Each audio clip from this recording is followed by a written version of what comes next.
Some House Republicans today calling for an FBI briefing on China's spying efforts. This after a report about a suspected agent targeting U.S. politicians, including the Democratic congressman from California, Eric Swalwell. The Republican senator from Idaho is James Risch, chairman of the Senate Foreign Relations Committee, member of the Intel Committee as well. Senator, thank you for your time, and good afternoon to you.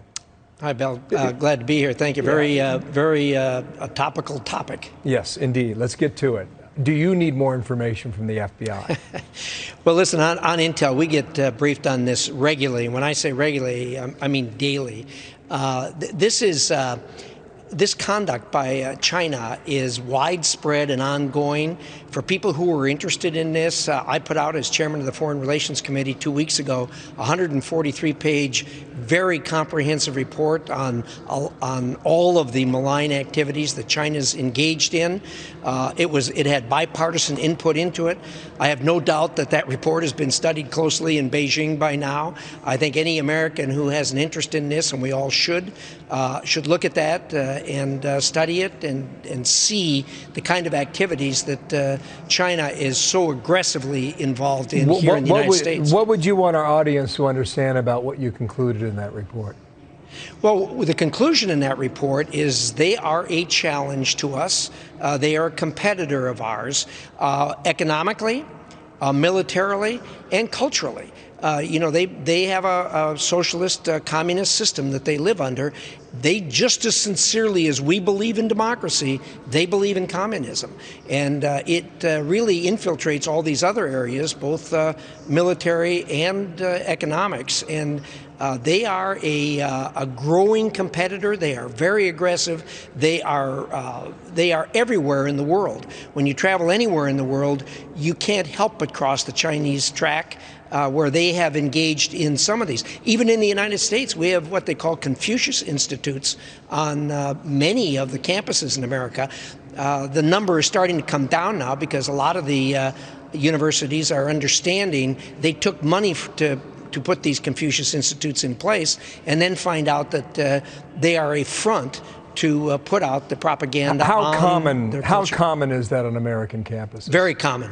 Very common. Yeah, I don't know the exact number of universities, but it is in more universities than not have a Confucius. How often do these Chinese tracks cross you in Washington, D.C.? Well, regularly.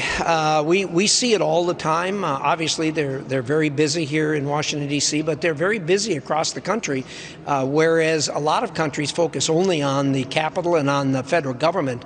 The Chinese not only focus on us, but they also focus on the local governments, as we see from the Sewell case. That started when he was involved in local politics. And talk about Swalwell. Swalwell from California. Yeah, from California. What do you think about these House Republicans sending a letter to Nancy Pelosi today demanding that he is removed from the House Intel Committee? Is that appropriate action now, do you think? Well, I don't stick my nose in House politics or what they do. Obviously, they're going to have to make that decision on it. I frankly don't know all of the details on that. I know that it started, the relationship started before he came to Congress. He then came to Congress and was here for a while before he went on the Intelligence Committee.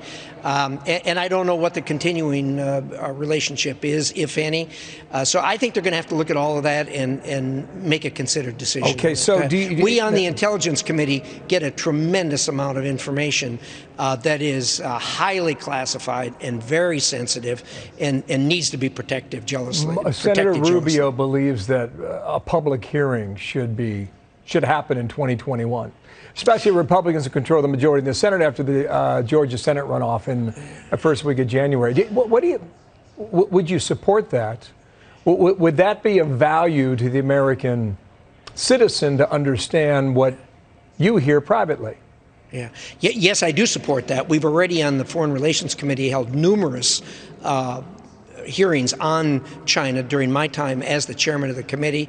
The Intel Committee, we have had numerous hearings also on China, but those are closed. And I think Marco and I have talked about this. I think what he's thinking about is an open hearing on the matter. Yeah, public, yes. But that's, that's up to him as chairman of the committee. Yeah, I respect the answer you said a moment ago about you're in the Senate, not in the House side. But how does a second-term member of the House find his way to the House Intelligence Committee? Because my understanding is that this is one of the most coveted spots in all of Washington. And I understand when Speaker Boehner was running the House, he told all his members, do not lobby me. I will be making this decision, and me only. Can you answer that? Yeah, I can. Listen, I led our state senate in Idaho for over 2 decades. Setting up committees is a combination of a skill and an art. And you wind up talking with a lot of people and doing the things you need to do to get the committees in place. I suspect that Chairman Boehner was suffering from overexposure when he made that statement. But look, people want to talk to you. They want to get on these committees. Sure. It is an important committee and incredibly interesting committee. James Risch, thank you for your time, Senator. Hope you come back, okay? Thank you. Thanks. Anytime. I'm here. Yeah.